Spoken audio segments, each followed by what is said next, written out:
कांग्रेस की है, इस तरह से देखता है। देखो, आपका सबसे पहले मैं अपनी तरफ से स्वागत करता हूँ।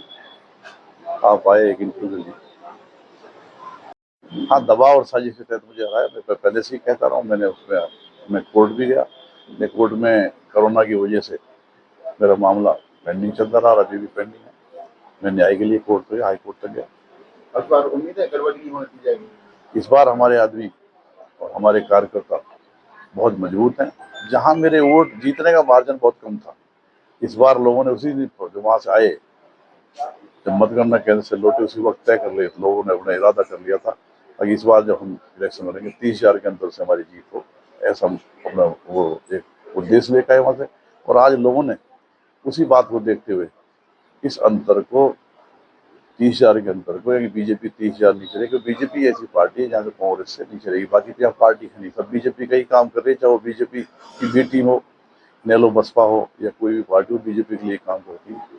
मुख्य मुकाबला बीजेपी और कांग्रेस का ही होता है। जब आपको पहले में सम्मेलन हुआ कांग्रेस का, उसमें देवान जी ने बयान दिया कि टिकट एक है, सिर्फ एक कैंडिडेट को मिलेगी। अब चौधरी हर्ष कुमार जी भी कांग्रेस में आ जाने के बाद काफी राजनीतिक गलियारों में चर्चाएं, इस तरह की चर्चाएं हैं कि टिकट पर वो भी अपना बता रहे हैं। आप भी कांग्रेस आवेदन किया, उन्होंने टिकट की गिनती की जाती है। इस तरह से आप इसको देखते हैं, क्या लगता है कि अगर आपको आप नहीं लड़ेंगे टिकट पर, तो क्या देखिए, जहाँ तक बात है, मुझे पूरी तरह से विश्वास है। मैं कांग्रेस का डेलीगेट मेंबर हूँ और कांग्रेस की मैं लगातार 10 साल से काम कर रहा हूँ। 2010 से मैं सक्रिय मेंबर हूँ। पार्टी का जब भी कोई, चाहे रैली हो या पार्टी के लिए कोई भी कुर्बानी हो, मैं हमेशा कुर्बान रहा। और मेरे वालिद साहब ने पार्टी में इंडिपेंडेंट रह करके पार्टी को समर्थन दिया है। जहाँ तक आप भाई हर्ष कुमार जी की बात है, आए, उनका स्वागत है। पार्टी में कोई आ सकता है। रही टिकट की बात, पार्टी हमारे राहुल गांधी जी, खड़गे जी ये तय करेंगे पार्टी में किसको टिकट देना। टिकट एक को ही मिलेगा, लेकिन एक आदमी अभी ज्वाइन कर रहा है 5 अगस्त को, और हम 10 साल से काम कर रहे हैं। ये पार्टी ये भी देखती है, पार्टी पिछला मार्जिन भी देखती है, कौन कितने वोट से हारा है। पार्टी ये भी देखती है कि लगातार भाई हर्ष कुमार जी में, आप भाई हर्ष कुमार जी की बात कर रहे हैं, तो पीछे वो कांग्रेस के टिकट पर हारे 2009 में, 2014 में बीजेपी के टिकट पर हारे, और 2019 में जेजेपी और बीजेपी गठबंधन पर हारे। उनका मार्जिन उनसे, तो अब जब 2019 में हारे तो उनका चौथे नंबर का कैंडिडेट थे वो। आज पार्टी सारी बातों को देखेगी। ये जो हर्ष कुमार जी के आदमी हैं और जो इसकी जो बीजेपी के बी टीम के आदमी है, सब मिल करके अफवाह चला रहे हैं। ऐसा कुछ नहीं है, पार्टी तय करेगी, पार्टी सारी बातों को देखेगी और हमारी जो कुर्बानी है उसको भी देखेगी पार्टी में। पार्टी के लिए जो हमने काम किया उसे भी देखेगी, हमारा जो मार्जिन है उसे भी देखेगी। इसलिए मैं कह सकता हूँ विश्वास के साथ, पार्टी मुझे प्रत्याशी बनाएगी। और जनता मुझे, क्योंकि मैंने जनता से कह रखा, जैसे मेरे वालिद साहब ने यहाँ काम किया, जैसे मेरे वालिद साहब ने विकास किया है, जैसे मेरे वालिद साहब ने आपका मान सम्मान किया, उसके नक्शे कदम पर चल कर मैं आपके विकास, बेरोजगारी, इससे सबसे लड़ाई लड़ूंगा, विकास करूंगा। बेरोजगारी की जहाँ तक बात है, हमारे वालिद साहब ने हजारों लोगों को नौकरी दी 10 साल की सरकार में। और जो यहाँ काम हुआ है आज तक, चौधरी भूपेंद्र सिंह हुड्डा जी जब मुख्यमंत्री थे, वो सारे काम तभी हुए हैं। उसके बाद में यहाँ कोई काम दिखाई नहीं पड़ेगा। आप पूरे उसमें जा सकते हैं। आज उटावड़ जैसे काम में आप जाएंगे और वहाँ लोगों से अगर इंटरव्यू लेंगे, लोगों से समस्या पूछेंगे, बिजली और पानी की घोर समस्या बनी हुई है। प्रतिदिन 4.5 लाख से लेकर 5 लाख तक का पानी, यानी जिसमें 30,000 की आबादी है, 5 लाख का पानी प्रतिदिन वो टैंकरों से डलवा रहे हैं। बिजली के लिए रात रात वो परेशान रहते हैं। मैं एक बहुत बड़े गांव की बात कर रहा हूँ, और ये सारी मामला सारे हदीन में है। तो बीजेपी नहीं कह सकती उन्होंने काम किया।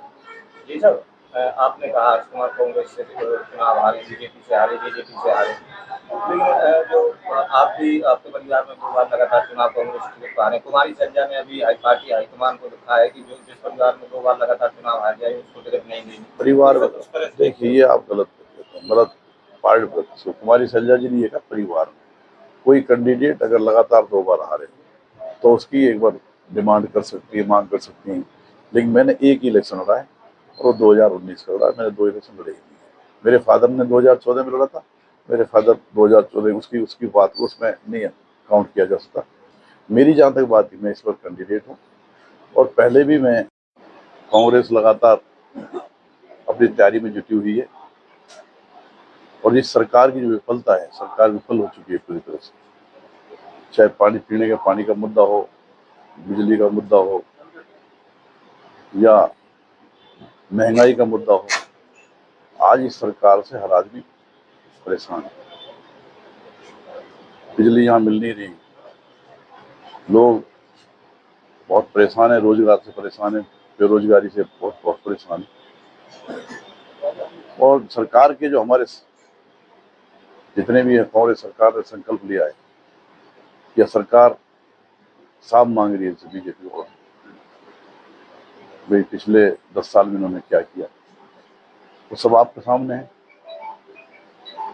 चाहे महिला सशक्तिकरण की बात हो या खिलाड़ियों की बात हो, किसान की बात हो, जहाँ 750 किसान, लगभग 750 के आसपास किसान शहीद हो गए और एमएसपी के लिए इन्होंने कुछ नहीं किया, कोई गारंटी नहीं। वहीं खिलाड़ियों को इन्होंने खदेड़ खदेड़ कर, जो लोग इस देश का नाम कर रहे हैं गोल्ड मेडल ला करके, उन्हें जंतर मंतर पे जिस तरह से खदेड़ा, जिस तरह से बेइज्जत किया, ये सारे मामले सरकार के ऊपर की सरकार भी, नीचे की सरकार भी। नीचे भी बीजेपी की सरकार है ना, ऊपर भी बीजेपी की सरकार है। सरकार विफल हो चुकी है। विफलता का कारण है, और सरकार ने, जो कांग्रेस सरकार ने 2005 से लेकर 2014 तक 10 साल के शासनकाल में जो काम किया है, लोगों को अच्छी तरह याद है। चाहे वो अब हतीन की बात करो आप, हतीन में लघु सचिवालय, जुडिशियल कम्प्लेक्स, डिग्री कॉलेज या हॉस्पिटल, और गाँव में कम्युनिटी सेंटर, गाँवों को जोड़ने का काम जो किया, एक गांव से दूसरे गांव जाने के सड़कों में जाड़े बिछाया, बेरोजगार बच्चे थे, हजारों बच्चों को रोजगार मिला, भाईचारे में मजबूती आई। ये सब कांग्रेस में जब चौधरी भूपेंद्र सिंह हुड्डा जी मुख्यमंत्री थे और हमारे वालिद साहब तो जलेब खान जी 2009 से 2014 में सीपीएस थे, वो सब लोगों ने बहुत सम्मान पाया, बेरोजगारी से छुटकारा मिला, काम भी हुए। आज वो तो पिछले 10 साल में कहीं भी बीजेपी का कहीं ऐसा काम दिखाई नहीं पड़ेगा पूरे 3 में, जहाँ कोई आप ये कह सको बीजेपी ने ये काम किया। ये सब सरकार ने विकास किया है जी, वो तो कहते हैं भाजपा वाले समान विकास किया, यहाँ पर हुआ विकास नहीं, हतीन में आप देख सकते हैं, हतीन में आप देख सकते हैं कहीं विकास की कहीं ईंट आपको दिखाई पड़ रही है। कहीं हतीन में कोई एक जो नहर था, नडमागी माइनर से गणसिका से जोड़ने की बात थी, इसमें कांग्रेस सरकार ने administrative approval, technical sanction, foundation stone सारा काम कर दिया था, लेकिन उन्होंने जैसे ही इनकी सरकार आई ठंडे बस्ते में डाल दिया। महंगाई की बात करो तो महंगाई आज चरम सीमा पर है। जब कांग्रेस ने सिर्फ 2014 में इनके लिए राजकाज सौंपा तो उस वक्त की देखो कितना खरीदार था, आज के कितने लाख करोड़ खरीदार। तो आज आदमी परेशान है, इस सरकार से छुटकारा पाना चाहता है और कांग्रेस को वापस लाने के लिए लोग मन बना चुका है। अब ऐसा लगने लगा है बीजेपी जा रही है और कांग्रेस आ रही है। पूर्व मंत्री हर्ष कुमार भी आ गए हैं कांग्रेस में, तो कितनी मजबूत समझते हैं कांग्रेस, अब मजबूत होगी इससे या फिर टूट होगा, नुकसान होगा पार्टी? देखो, कांग्रेस में सबका अधिकार है, कोई भी आ सकता है। चौधरी हर्ष कुमार जी आए, परिवार में जब कोई आदमी बढ़ता है तो ये तो होने से तक कमजोर हो, सरकार मतलब कांग्रेस को कहीं न कहीं मजबूती मिलेगी। हमने उसका पहले भी धन्यवाद किया, आज भी धन्यवाद किया, हम अभी भी धन्यवाद करते हैं। आए, हमारा परिवार बड़ा कांग्रेस सरकार, कांग्रेस पार्टी का, और कांग्रेस पार्टी एक खुले उसकी पार्टी है, खुले दिमाग से चलती है, ब्रॉड माइंडेड इसमें लोग काम करते हैं, इसमें किसी से आने जाने से किसी को कोई परेशानी नहीं होती। आपके वालिद साहब सीपीएस रहे मदर सरकार में, उसके बाद पिछला जो चुनाव गया काफी कम मतों से आपको चुनाव लड़े। मुख्य तौर से मुकाबला किस पार्टी से आप देखते हैं? अगर आप कांग्रेस की टिकट पर चुनाव लड़ते हैं तो मुख्य तौर पर जो मुकाबला है वो किस पार्टी के साथ आपका होगा? पीछे जब मैंने चुनाव लड़ा 2019 में, पार्टी ने मुझे प्रत्याशी बनाया, लोगों ने बहुत प्यार दिया मेरे वालिद साहब की तरह, और बहुत कम मत से मैं हारा। उसमें हारा क्या, इन्होंने हराया जबरदस्ती, काउंटिंग चलती रही और वहाँ एक ऐसा माहौल पैदा हो गया, अगर मैं वहाँ ज़्यादा देर रुकता तो वहाँ बहुत सारे हमारे आदमी वहाँ मारे जाते या पुलिस केस दर्ज हो जाते। इसलिए मैंने बेहतर समझा अब उस खून की कुर्सी पे बैठने से बेहतर है वो मैं 5 साल इंतजार करूं और शांति से एक चीज मिले, और जो अब मिलने जा रही है ऐसा कुछ नहीं है। अब इस बार अगर मुझे पार्टी प्रत्याशी बनाती है, वैसे तो मुझे पूरी उम्मीद है पार्टी से भी और ऊपर वाले से भी, जनता से भी, मुझे पार्टी से प्रत्याशी बना जाएगा। मुकाबले की जहां तक आप बात कर रहे हैं, मुकाबले या है ही नहीं, लेकिन नंबर 2 पर रहेगी तो बीजेपी रहेगी, और वो भी लगभग 30,000 के अंतर से बीजेपी नीचे रहेगी। मुद्दा है कि